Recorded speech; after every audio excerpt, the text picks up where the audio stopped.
To the east of here, Louisiana is also under a declared state of emergency, which could spell more trouble for New Orleans. 2 weeks ago, parts of the city flooded when several pumps failed. New Orleans is now bracing for several inches of rain. Elaine? Well, Manny, you are right in the path of this storm. The area is supposed to see catastrophic flooding with up to 30 inches of rain. Set this scene for us. What are you seeing?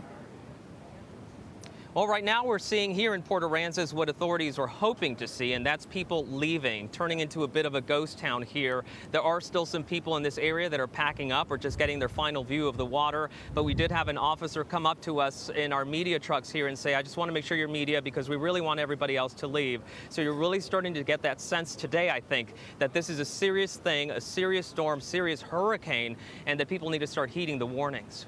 And so you talked about this. So mandatory evacuations have been ordered in some coastal Texas cities, and Texas Governor Greg Abbott has declared a disaster for 30 counties. So you are seeing people leaving. How else are people preparing?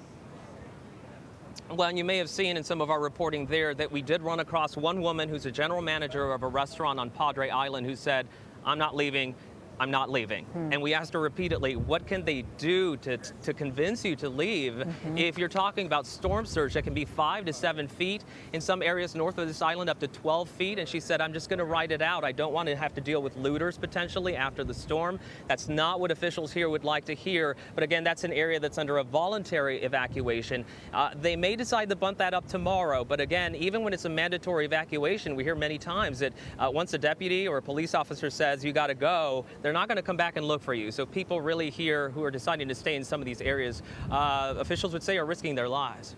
So Texas has been hit with massive flooding before, and as you've noted, state officials have really tried to emphasize that people leave. They even have this evacuation guide with highlighted routes and storm tips. But what else are authorities doing to secure the area before the storm makes landfall?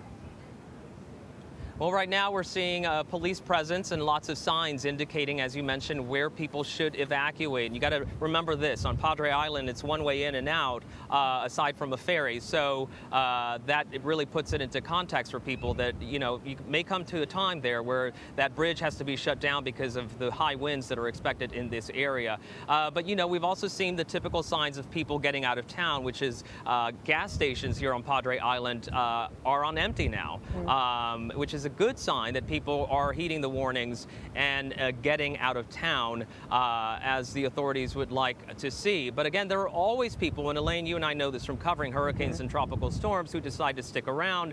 That's not what officials here would like to see, and those are some of the people that end up sometimes in situations where search and rescue is needed. Again, they're not touching this area, I'd imagine, when there's that storm surge that will be several feet.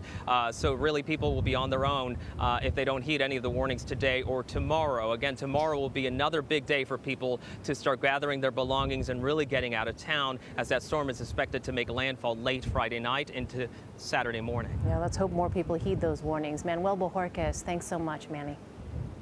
Thank you.